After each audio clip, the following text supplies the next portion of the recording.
Välkomna till vår podd. Livet, döden och allt däremellan. Ett samtal om manliga känslor. Vi är så tacksamma för att kunna presentera ett antal partners redan säsong 1. Tack till Stanley Security som har tagit fram produkten Stanley Interactive. Stanley Interactive är vår smarta säkerhetslösning skräddarsydd för små och medelstora företag. Med professionellt hanterad säkerhet, tillträdeskontroll, videoövervakning samt energihantering kan du känna dig trygg med dina lokaler och tillgångarna är säkrade var du än är. Tack också till Mercedes. Vi har åkt omkring i en Mercedes EQC, en fyrhjulsdriven, helt eldriven SUV med oslagbar kvalitetskänsla och komfort. Tills du accelererar, då blir det en sanslös sportbil. Inga utsläpp och 99 komponenter i bilen kommer från 100% återvunnet material. Mercedes är genom Kalmar bilcentrum. De har välviljan, kunskapen och verktygen för att ta hand om dig och din bil på bästa sätt. Sist, men absolut inte minst, tack till Kalmar. Kalmar är världens bästa stad att bo i. Det är också världens bästa stad att besöka. Har du inte gjort det så är det ta med tusan dags nu. När sommaren kommer, se till att du hamnar i Kalmar. Nu, mina damer och herrar, så är det dags att presentera veckans gäst. Kaye. Vårt samtal är på engelska och vi spelade in det via Zoom. Paul satt i Kapstaden och vi i Göteborg vid inspelningstillfället. Paul var den första person jag träffat och fick jobba med som kan trollbinda en hel stad. Bara med sin röst och ödmjukhet. Han har lärt mig så mycket. Han är Ironman personifierad. Han är huvudspeaker på de allra största eventen runt om i hela världen. 2019 gjorde han 32 tävlingar som lead announcer. Paul berättar i vårt öppna samtal om sitt liv, hur mycket han har flyttat runt, sina motgångar och hur han har blivit den han är. Vi pratar om manlighet i olika kulturer och coronas inverkan på män runt om i hela världen. Detta kommer att bli det mest intressanta samtal jag någonsin har haft.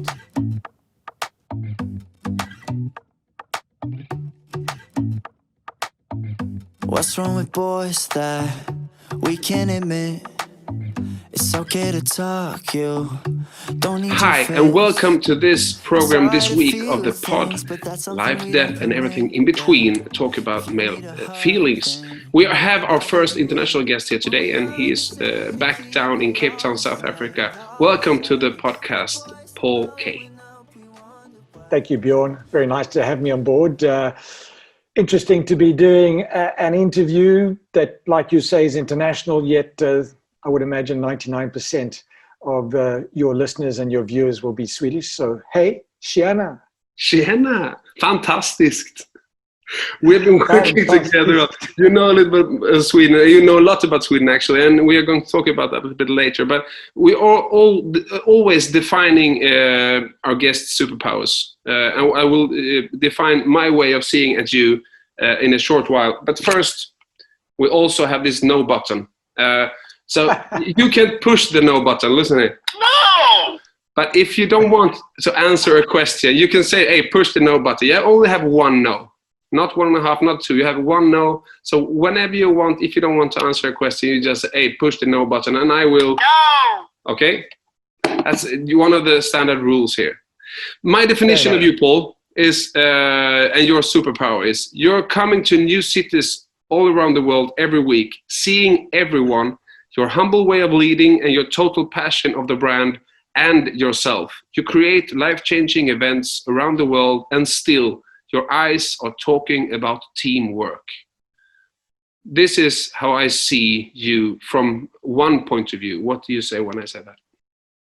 Well, that's very, very kind, and I'm humbled by your description. But it's way too much about me in that. I don't create any of those things. The Ironman race, or these huge endurance events, Vasaloop, Advatarunten, Comrades Marathon, London Marathon, whatever the case may be, they're already the platform for life-changing events. And people choose events like that because something's missing in their life. Maybe they feel they need to be challenged. Maybe they need to be distracted. Maybe they want to feel like more than who they are. They're not happy with who they are. Maybe it's an excuse to get off the couch, an excuse to leave work a little bit earlier. Maybe it's a way to socialize with people they've never met before. My role is, the way I see it is to acknowledge what they're doing, to acknowledge their journey, and to remind them about the beautiful goal at the end of this journey, to dilute the nerves before the race, to give them a little bit of an injection of energy before the race starts itself, and then to be there on the finish line and look them in the eyes and celebrate their incredible achievement. And I can understand that to a degree. I like to view it as the bow on the top of a beautiful gift, so yeah. I'm the bow, I'm the exclamation mark at the end of a wonderful sentence proclaiming their achievement. But every great novel might have many pages, many words, many chapters, and then only one ending. And I'm just that last paragraph in the ending. Humble as always, and I see what you're saying, and we have done the journey. We have been on the finish line together since 2012 now on the Ironman Kalmar, and some years on Ironman Jönköping as well. And this is how we learned to know each other. And the brand that I was talking about for now is the Ironman brand around the world. How many Ironman events did you announce, and did you be a part producer in around the world last year? Last year, Ironman owned events, so including the Cape Epic, Swiss Epic, including 5150 events, 70.3, and full distance Ironman. I was at 29 events. The year before that, 33. It varies, year to year. Sometimes I could have a weekend, like, for example, I've done Ironman Copenhagen one weekend and Ironman Kalmar the other weekend, but then a lot of years, Copenhagen and Kalmar are the same weekend. So it varies. So if we average it out, approximately 30 events a year.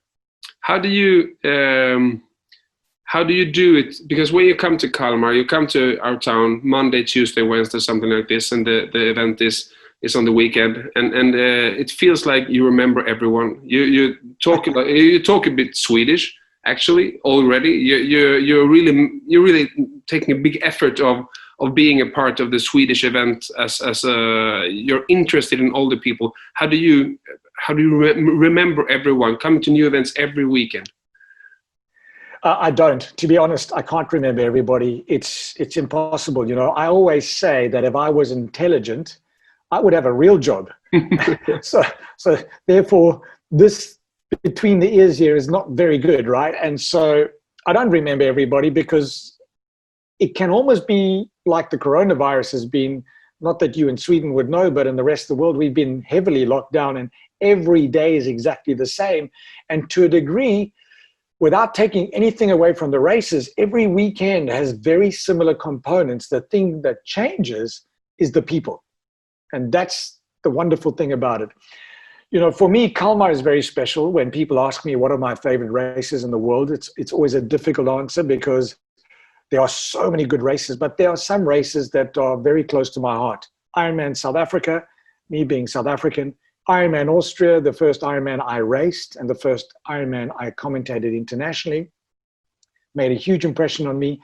And Ironman Kalmar, when I arrived in 2012, the warmth with which I was embraced and the platform I was given merely as an announcer to play a very big role in the event, in the production of the event, in how we did things. I mean, people were in a meeting and said, we want to learn, please tell us what to do. And normally that's not my role. I'm just an announcer. I arrive, put a microphone in my hand, and I scream and shout for the weekend, and I leave. And then the way the people of Kalmar and of the commune got excited about Ironman and embraced the event and participated from when I arrived until I was leaving and walking down the cobblestones, pulling my bag behind me towards the train station, and saw my photograph in the newspaper, and the guy at the train station said, hey, that was fantastic, please come back again. Kalmar made a huge impression on me, and likewise, Sweden has stolen a very big piece of my heart. And often when I come back to Kalmar, and also when I'm in Jönköping, people say, oh, you just say that. I think if you look into my eyes, you will know I don't just say that. We will come back to the Ironman circuit, because you're doing the World Championships and everything, and we'll talk a bit about that later on. But you were into the coronavirus and the COVID-19, and we need to talk about the big differences in how you South African has been treated and how we Swedes are having it here. Because if we're talking about male feelings and we're talking about, all this, we need to talk about the almost inhumane lockdown you have been under in South Africa. And you're living in a house, but you said to me a couple of weeks ago, we have layers. We have people living in apartments, and then we have people living in the rooms, and everyone is locked down. Please give us some feelings from the Cape Town right now. Well, firstly, I need to tell you that I consume a huge amount of international news, and especially during our lockdown. Now we're into the end of our third month of hard lockdown. Prior to that, we had 10 days of what we call a soft lockdown. So this country, South Africa, has had the longest lockdown of any country in the world so far during the COVID-19 coronavirus. But I have to say that consuming international press and seeing how different countries have handled it, be it the United Kingdom, be it the USA, be it Germany, be it New Zealand, who gets a lot of good press. Sweden has got a lot of good press from the people who look to an example of why you shouldn't lock down. I believe that our president, Cyril Ramaphosa, has led this country like a true statesman, with greatness, with empathy, with compassion, but with a big stick as well, in terms of these are the rules and this is what you will do, because we believe, looking at all the science, this is best for the country. And I believe that it must be very difficult for a government, because they have to choose between the loss of life and the loss of the economy. And if I were the government, I know that you can revive an economy. It might take a long time, but you can't revive a human being. So the person who's lost their father, their mother, their brother, their sister, their child, no economy can bring that back. And I think that a lot of governments have had to choose between two evils, and they chose the lesser of the two evils, which was the economy suffering and locking down hard. In our country, we are a country that struggle with a dichotomy of very wealthy on one side, but a massive majority of very poor on the other side. We struggle with poor state infrastructure in terms of health services, for example. I think our government had no choice but to lock down hard, to stop the spread of infection, to give the country the time to partner with local private enterprise, with international healthcare suppliers, to build the facilities to cope with the rise in infections. And thus far, the country seems to be doing very well. We've finally gone over 100,000 infections. I think we're just over 2,500 deaths, which is part of the global percentage of 2%. But still, we know we've got a long way to go. Unlike the Northern Hemisphere, which has come out of its winter into summer, and apparently the virus doesn't like summer, we're going into our winter. I mean, when I woke up this morning, it was like a beautiful Swedish summer's day. The sun was shining, and it was 10 degrees Celsius outside. For us, that is cold. For you, that is summer almost. But how has the media picture been of the lockdown in terms of has it been more? Have you read anything about men beating their wives, children abuse? Very much so. Very much so. I mean, our president has been addressing the nation approximately every 2 weeks during this time. And in his last address, he condemned heavily gender-based violence and child abuse. It is certainly not unique to South Africa. I anticipated long before the lockdown actually happened that when you force people into an unnatural situation, something they're not used to, and then you force them to lock down together in a room, in an apartment, in a house, it's like putting any cracks under a microscope, and it's like adding fuel to the fire. And then, as I mentioned, I've been consuming a huge amount of international media, and all around the world, abuse, home abuse, and violence at home, and gender-based violence and child abuse has gone through the roof. I mean, everywhere. In some of the world's most developed economies, in the United Kingdom, in Australia, New Zealand, in the USA, in Germany, in France, I'm sure in Sweden too. And so South Africa is not immune to that. The big difference in South Africa is, for the first 2 months of our lockdown, we banned the sale of alcohol. Okay. That was And that made a very, very big difference because we saw a huge drop in admissions into our emergency and trauma rooms at the hospitals, a massive drop. Why do you think that? Yeah, but why do you think that? What is your theory about why men actually are beating when they are stressed out? A lot of men. What are your theory about? The lockdown of alcohol or the non-alcohol rule was eliminated after 2 months and then came back. And I mean, now you can start drinking again. Why do you think men beats their wives? Why? Because the why is the question of everything. And no, we must talk about it because everybody says, yep, men are beating and we hate them, but we need to understand why. Do you have any theory? So, firstly, I'm no expert. No one is. So you're asking me my personal opinion. Yep. This is not a learned or studied opinion. I'm not a psychologist. I'm not a psychiatrist. I'm not a doctor. I'm not a human behavioral scientist. But I do believe that in a way, speaking purely as a man, maybe if you feel some of your power has been taken away from you due to whatever circumstance, you might feel frustrated. You might feel less like a man. You might then maybe abuse substances like drugs or alcohol or cigarettes or whatever the case may be. You might be feeling that because you're less of a man, you need to show your manhood in some way. And if you add to that, maybe you're not working, you're hugely frustrated, you feel like you don't have the power you used to have. A situation happens in your environment, be it at work or at home, and you now don't have the intellectual and emotional strength you had before to stop the instinct, and then maybe you lash out and beat. I'm not an expert. No. I think you're right, and I think that these goals that maybe Ironman gives people, or just having a 10,000 steps walk a day, or goals that you can, say to yourself, this is important for me. All the goals are taken away as well in this lockdown. So everything is taken away. When I'm frustrated, and I've always been like this, I go out for a run, or I go for a cycle, or I go to the gym, or I walk the dog, or I get in my car and I go for a drive when I'm frustrated. I give myself the time to internalize, to process, and then to come back to the situation and hopefully address it in a different way, in a better way, whatever that may be. So, abuse it's not just physical. Abuse could be the things you say to people.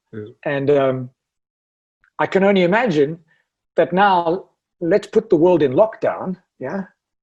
And in a country like ours, in Italy and Spain, you're not allowed to leave your house. You can't go for a walk, you can't go for a run, you can't go to the gym. And in this country, you can't have a drink because you think it's going to fix the problem, that first drink, and maybe the first drink does, but I guarantee you the third and the fourth drink doesn't.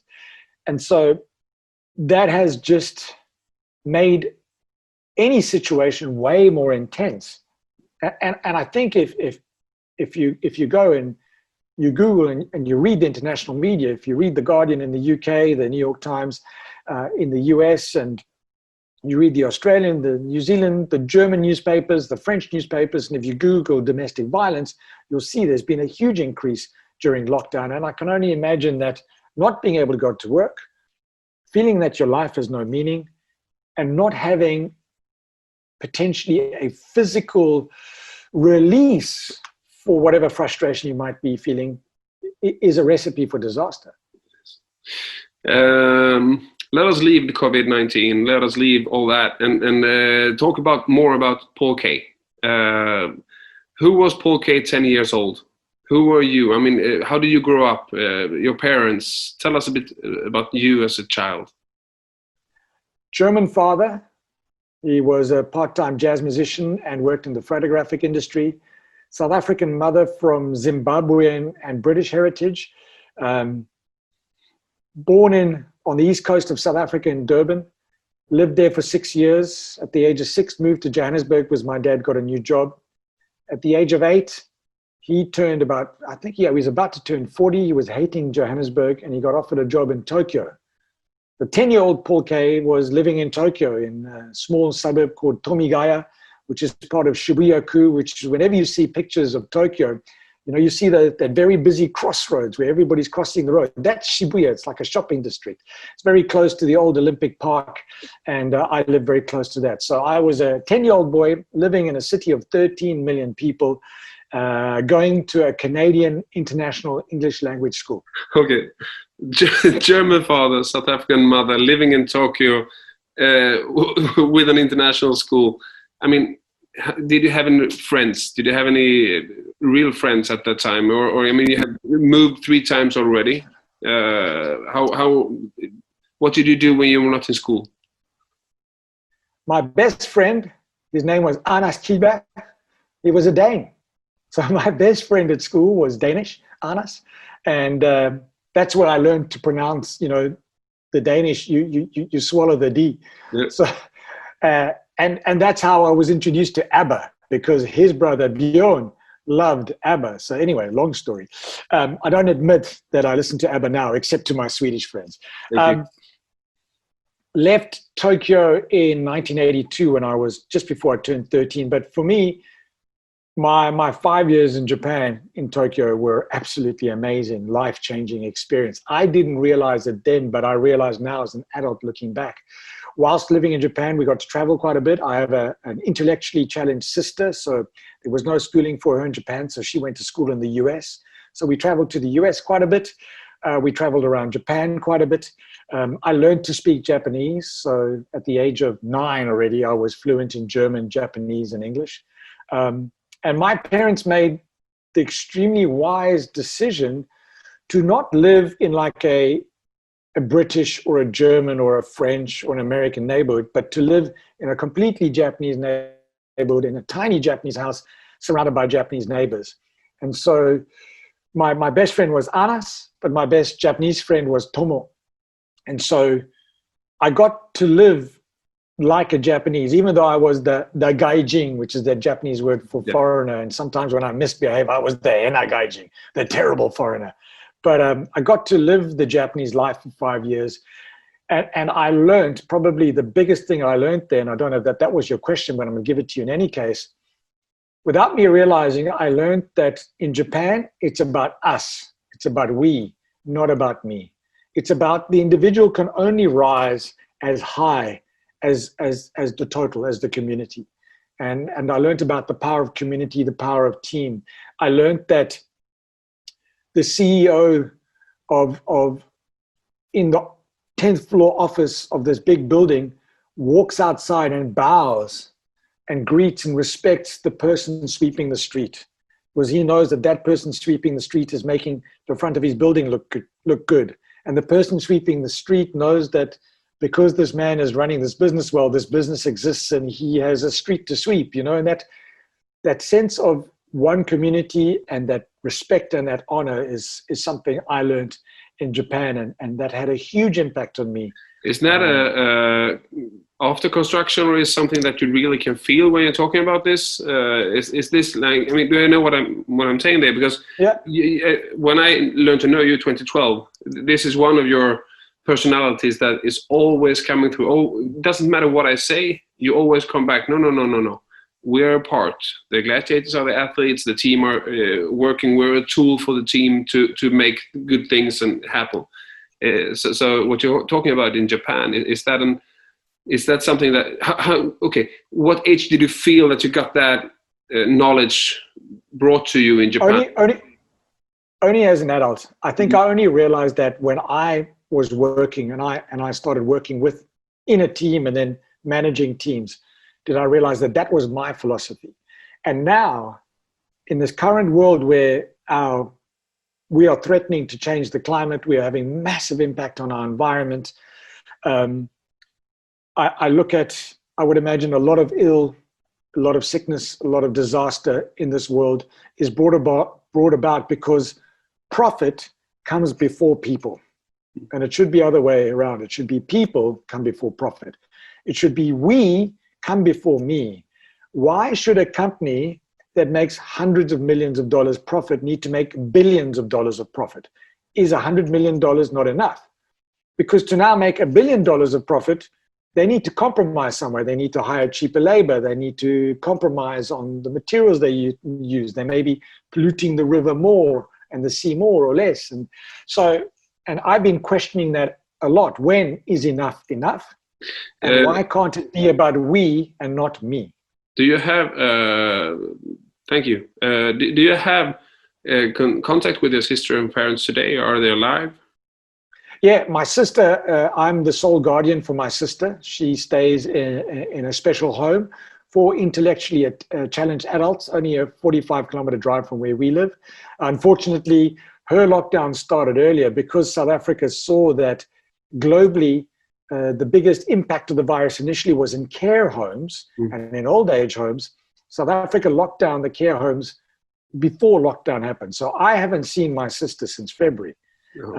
She's struggling with that big time. She wants to come home, even though this is not her home, but we're managing. But yes, I have full contact with my sister. My mother passed away in June, on the 25th of June, 2011.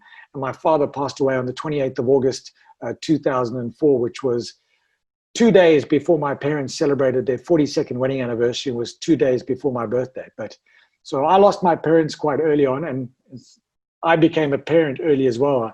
I met my first wife and her daughter, who was almost 3 years old, Jamie, when I was 24 years old. So, and then I've been parent to my son Sebastian for 20 years, and I'm a parent to my sister as well now. Because top 3 events, all the people I interview have to give me some bullets so before the conversation, of course. And top 3 events is becoming a father, and getting married and finishing an Ironman. If we start with becoming a father, when you were a child, you were moving a lot. You moved from Japan as well, and you moved to a new place and a new place and a new place. How was it to becoming a father for the first time for Sebastian? You know, I'm very blessed to have had amazing parents. And I've always said that if I can be half the parent to my kids that my parents were to me, I will do a good job.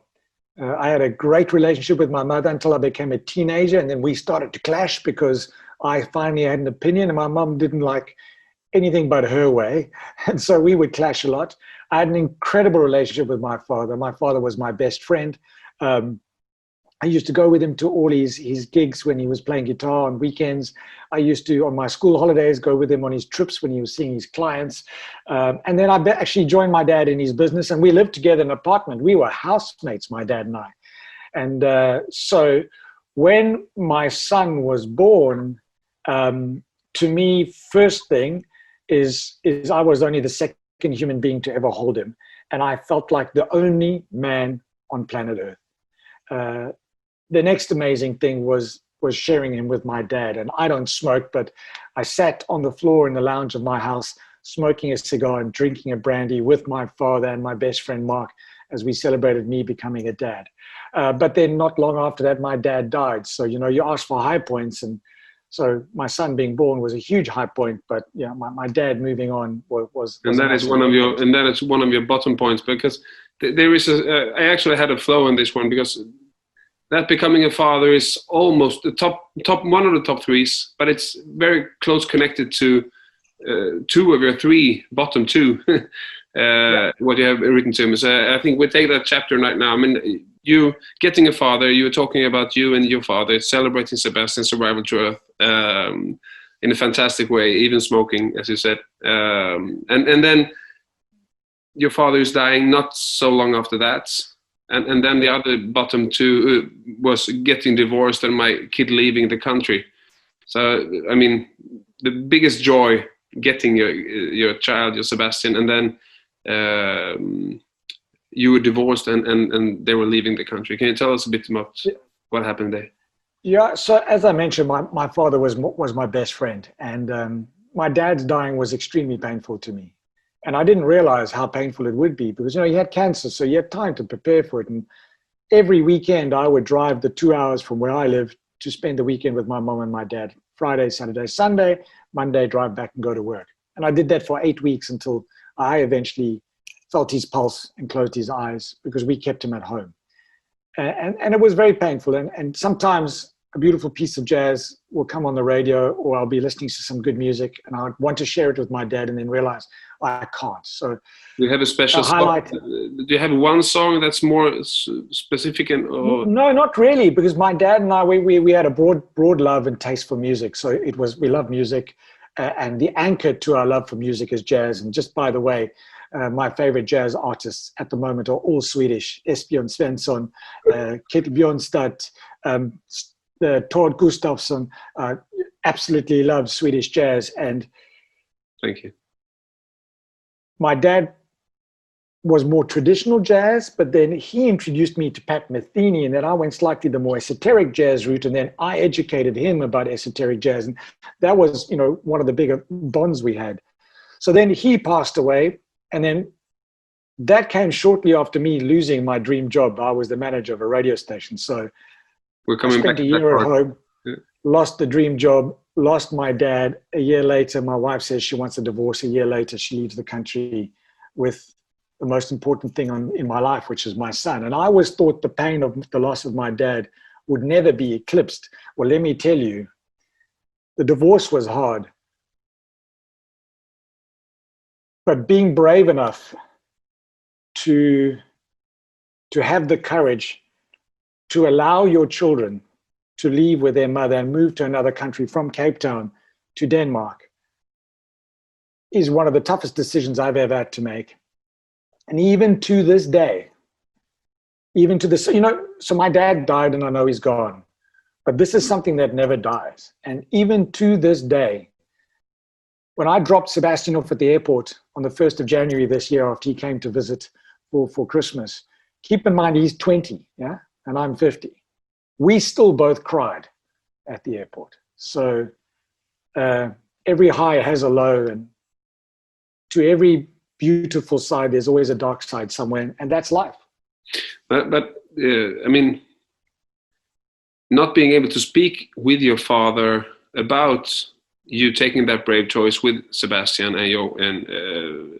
I mean, who were you talking to? You must have had friends. I mean, one of the standard questions is male friendship, and how you see on male friendship, and people that says, well, I can call him in the middle of the night. That doesn't count as a friendship for me, because that's an event. You do that for a lot of people.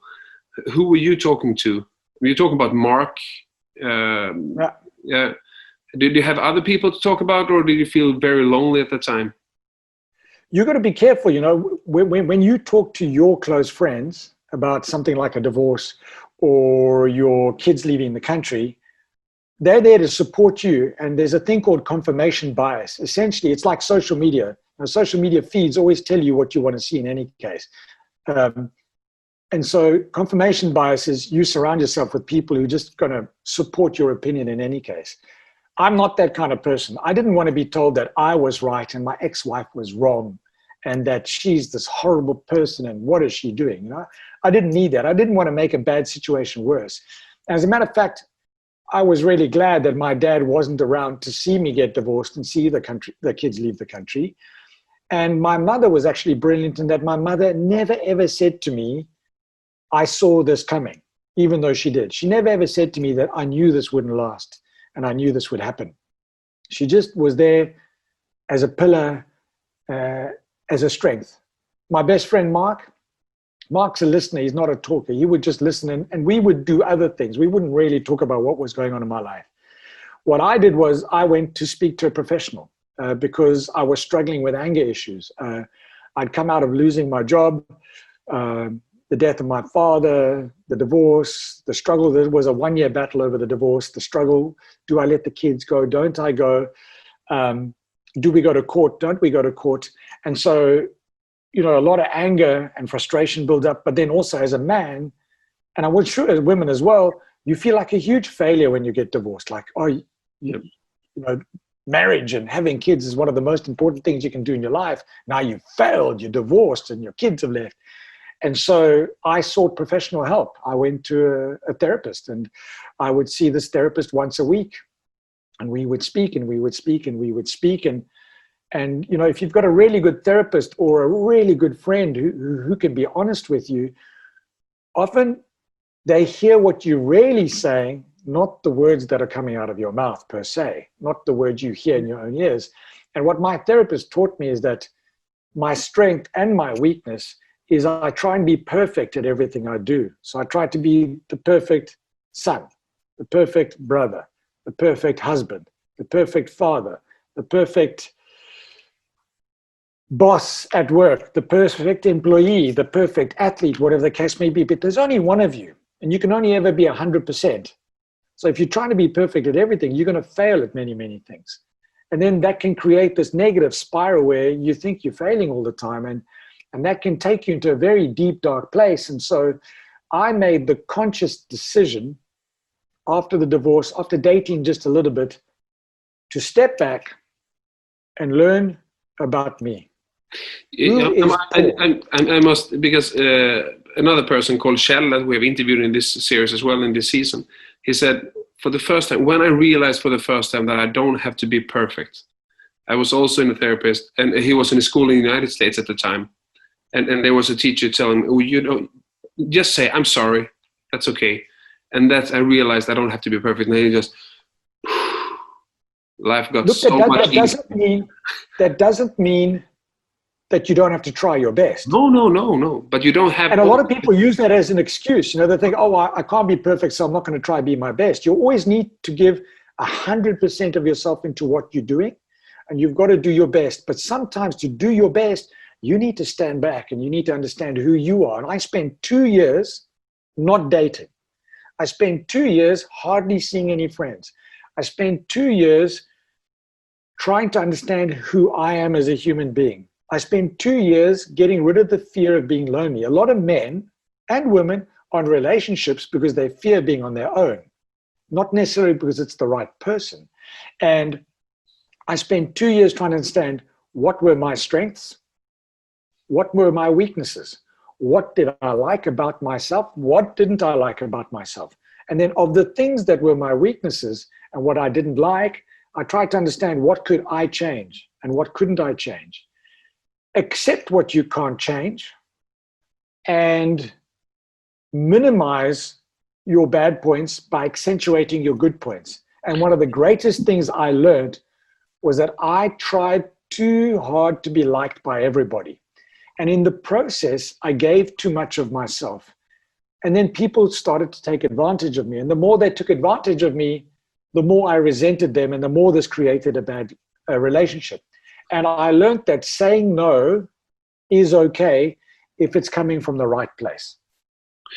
Has this, that part of your journey has something to do with your way of growing up, moving, always have to adapt, Japan, moving around, always having to get friends. You needed to adapt to the environment you were in. You'd learned the language very fast.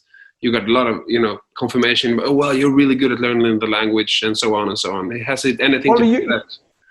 You started in the beginning and you say, every week I'm in a different city. And if you think about it, if you look at my life, and if you look at being South African, and we're a country of 11 different languages, we are a country of 11 distinct cultural differences and diversity.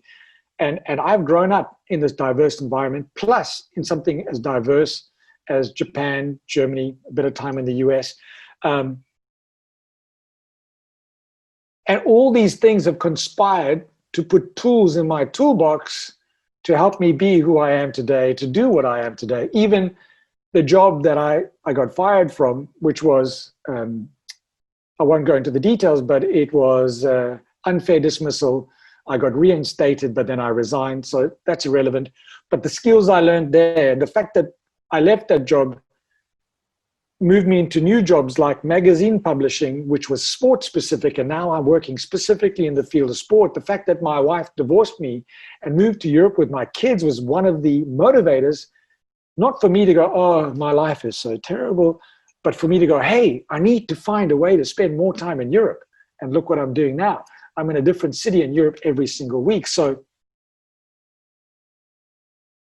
how you feel, how you respond to things in your life have a lot to do with your ability to step back and view what has happened to you in your life or what is happening and changing how you respond to it. And I believe that I'm blessed, and that typically I always see the silver lining. I always look for the opportunity. I always look for the good in people, for the good in things. And I try and always move forward. I always have a dream. You talked about a roadmap earlier on. I don't necessarily have a roadmap, but I always have a dream. And I'm always slowly moving in that direction. Is that dream, we have the male friendship question we have talked about, but I have a second one that we always talk about. And I really don't know if it's the translation is correct word by word here, but in Sweden we have a word called frid, and I translate it to peace. And the other one is lycka, and I translate it to happiness. Because I think it's two ways of looking at the goals and dreams. Do you dream about having peace, or do you dream about being happy? And that is not the same thing in my mind. How do you respond to that? So I dream mentally about peace, comfort. mentally happiness, of course. Yeah, I dream about comfort. I dream about having enough. I dream about my kids being okay and me being able to provide for them, my wife being okay, my sister being okay. I dream about creating an environment where I am comfortable in my own skin and I can be the best version of me to the people that are important to me. I do this job of running around the world commentating Ironman races because of the loss of my father, because of the loss of my marriage, and because of the loss of my mother and my kids. Lost both my parents to cancer. And I was in quite a stressful corporate job. And I went to my doctor and I said, my whole family is full of cancer. My mother's one of 12. Every single one of her sisters got cancer. Some of my female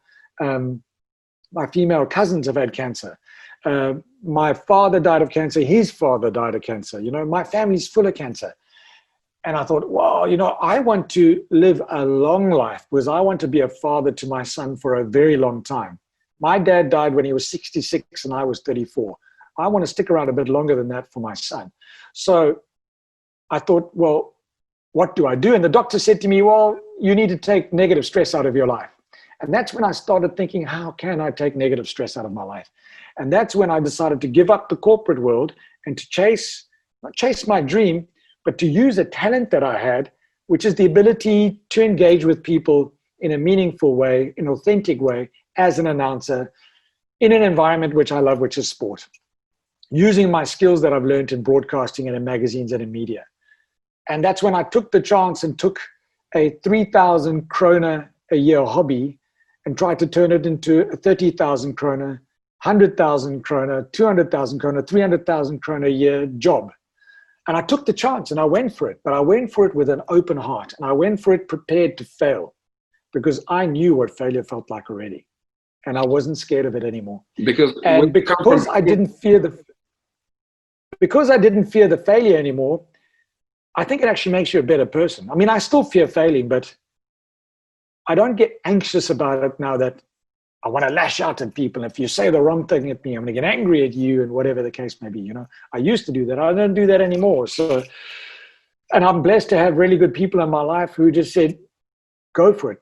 And my wife's been a huge pillar for me. Kelly's been there. She goes like, okay, let's try it. What have you got to lose? And look at me now. And so I wanted to take negative stress out of my life and I want to lead a positive life, a healthy life. And that's why I do what I do. And I think in a way, that is my fuel. And maybe that is my aura that comes out, that attracts people to me. And they like everything puts together, right? You see that, right? I mean, you have a career before the Ironman, radio DJ, station manager, magazines. You're really doing a lot of work in the media sphere of different ways of looking at media. You can say it like that. And before you were starting to announce at the age of 40, 29, sorry. So it's been 10 years now. 19. Well, COVID year doesn't count, does it? It does count. I've done 3 events. It does count. Today you are the lead announcer of the Ironman Europe Tour. You're a lead announcer of the 70.3 World Championship. You announce for the Ironman World Championship in Hawaii.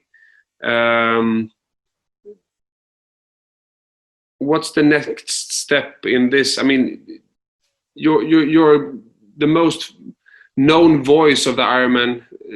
Actually, in Europe, you're number one, of course, and you don't see that as important. I know that, but what's the next step of your career? What do you do when you're 60? I'm going to sit on my deck in my Swedish-style summer house on the lake, 1 hour's drive from here, drinking an öltack and looking at the view. No, so that's an interesting question, and I think about it all the time because, to my point earlier, when is enough enough? You know, most people look at me and they say, I've got the best life on the planet. I've got the best job on the planet. And I do. I'm extremely blessed. I've worked very, very hard to be in this position. And you know very well, I work very, very hard for every single event. I take nothing for granted. You know, people say, oh, it comes easy to you. You know what? To make things come easy, you have to work very, very hard at your skill, at your art, all the time. Right now, I'm using all my knowledge and everything I'm learning and everything I have learned and past experiences to create new ways of doing what you and I do and what I do with all the other announcers and Ironman races around the world.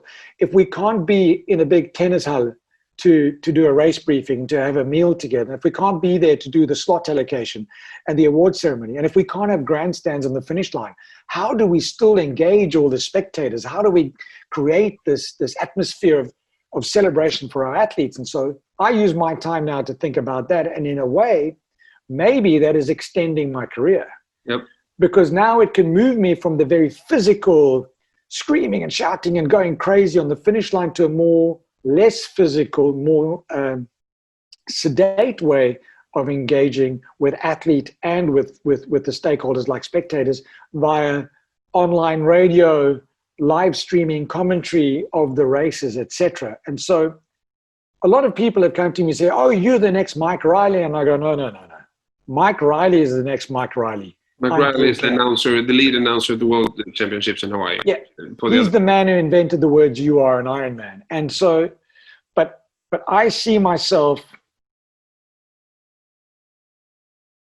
creating more announcers, finding more talent, bringing the best out of them, bringing more to the events, giving everything I know away to others, to the event, to the announcers, to the production teams, producer, so that the athlete, who is the hero, is the most important here, always has an incredible experience, so that the spectators inspired to maybe go for a run instead of a walk one day, you know, and that the sport continues to grow, because I love the sport and I want it to always flourish.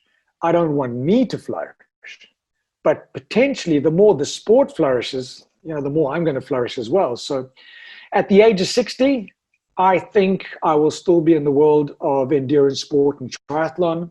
I think my role will be less on the magic carpet, more in the studio. That's what I think.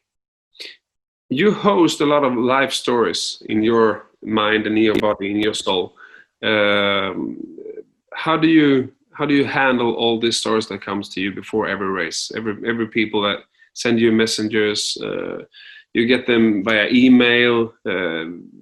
We have the cancer story. We have the disability stories. We have I was addicted to drugs, or just people wanted to make a challenge for their life with no bad story at all. But you get all these hundreds of stories to every race.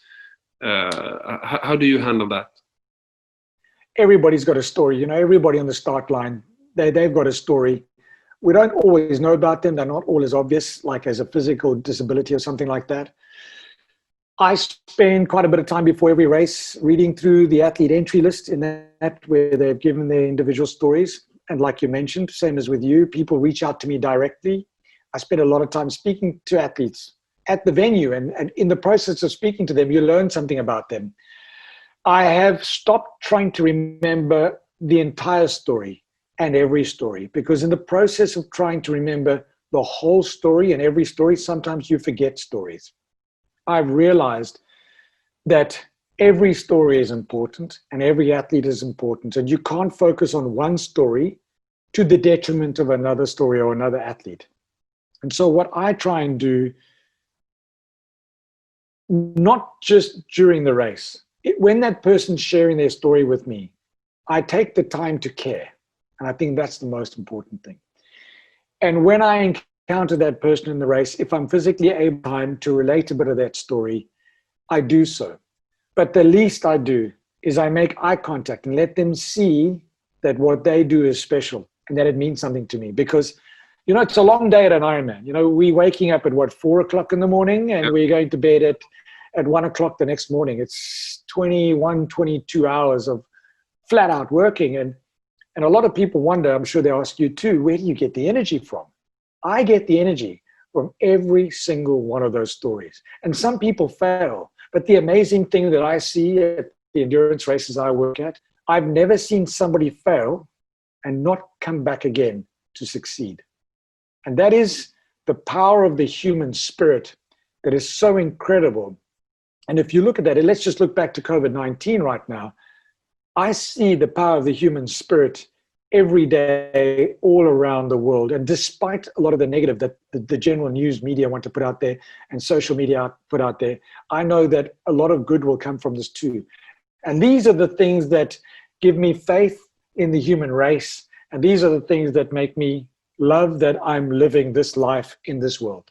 If we connect the child that moved from country to country with parents working with very different things, your sister,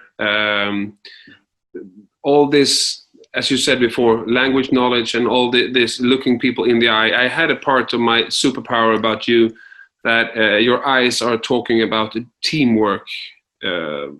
You said to me when you looked at an adult at Japan, when you lived in Japan, that was one thing that you probably learned there for the most. When you look at you as a person now, when you hear this life story, everything falls apart. Everything not falls apart. Everything comes together. That's what I'm trying to say. Fantastic. I want to have 5 minutes about talking to your most important person in life. We need to talk about Kelly, and we need to talk about your dog Kona, right? I mean, a conversation about you without talking about your wife and your dog is not possible at this time. We have talked about everybody else. How did you meet Kelly? You know, you talk about team, and I think I just have to quickly digress, because I think my parents instilled the sense of the power of coming together as one. We were always a very close family. I mentioned my mother had a lot of sisters, so I had a lot of cousins. We didn't need friends. We had so many cousins. We were always together. We were close. And then I look at my family and how I was brought up. I look at the experience in Japan. I look at the sports I played at school. I was not an individual athlete. I played team sports, field hockey and water polo. I was never good to be the best, good enough to be a solid contributor to the team. When I was at the radio station, I preferred to hire good radio DJs rather than one or two of the best DJs, because I believed sometimes a superstar breaks the team, but a strong team can rise higher than one star on their own. And a huge strength in my team is Kelly. And Kelly came about in my life not long after that 2-year period when I said to you that I took a break from life. And in that 2-year period, I was a very unhappy person. There were times when I wanted to drive my car into a wall and kill myself. There were times when I would lose my temper very badly with my children. There were a lot of times when I wasn't happy with the person I was, and I was working through that. And fortunately, with a really good support structure, my friend Mark and his wife and his 2 little daughters, who were my goddaughters, who were my de facto daughters in a way, because my kids were overseas. And I'd been working through this process. And I remember quite clearly, I think the date was the 9th of February. It was definitely February, 9th of February, 2009. I had a black Audi A3. I was driving to work in the magazine business. And I remember I know the traffic light I stopped at, it was outside the traffic department. I stopped at the traffic light, and we sit on the right-hand side in South Africa and drive on the left. So I'm sitting on the right-hand side of the car, and I look into the mirror. And in my mirror, I could see that my eyes were alive again. And I took a deep breath and I said to myself, you're back. And that's the week I met Do you Kelly. remember this? For real? 9th of For February, real. 29. That's a fantastic moment, right? And I looked in the mirror and my eyes were alive. And I realized that this tough part of the journey I'd been on, I'd come through it. I wasn't perfect by any means yet. I wasn't healed, but I was alive again. And I was feeling good. And I think that was a Monday or a Tuesday. And then I met Kelly on the Thursday. We went on a date on the Saturday. She had dinner at my house on the Sunday. And on the Monday, she moved in. And we haven't been apart since. That's fantastic. So 11 years this, when is it? So 11 years this. And you know what it's like. I mean, you were a professional football player, and I'm sure you remember clearly times when there were people in your team who you got good energy from and the whole team played better. And when there were people in your team and you got bad energy from them and the team didn't play well, you know? And so, you know, my wife, Kelly, she's a huge part of the good energy in my life and helps me be a better person. And we need to be man enough, to be fragile enough, to be vulnerable enough, to be weak enough, not in the negative sense of weak, to bring these influences into our life that help us be better. And Kelly is a major part of that to me. Thank you for sharing that. I have one last question, actually. One last little, it's a big question, but it can be small. Is it a big difference between the men in different countries where you come to? I mean, you are traveling around the world, literally, experience the Ironman. That is one of the ways of having a big goal in your life and change your life and doing an Ironman and hearing the words "you're an Ironman" at the finish line. Is it a big difference between the men around the world when you look at them at the carpets? Okay, once again, I'm not an expert, so it's purely my opinion, and it's a question out the blue that I haven't prepared for. But you know, culturally, we're different. I'm different to you. You know, we were brought up differently, different societies. Sweden, a very inclusive, sort of social democracy kind of society. South Africa, a young democracy, emerged out of apartheid on the 27th of April, 1994. I was brought up in both spheres of this country. In our country alone, the men have different roles and are revered differently depending on which tribe or which culture they come from.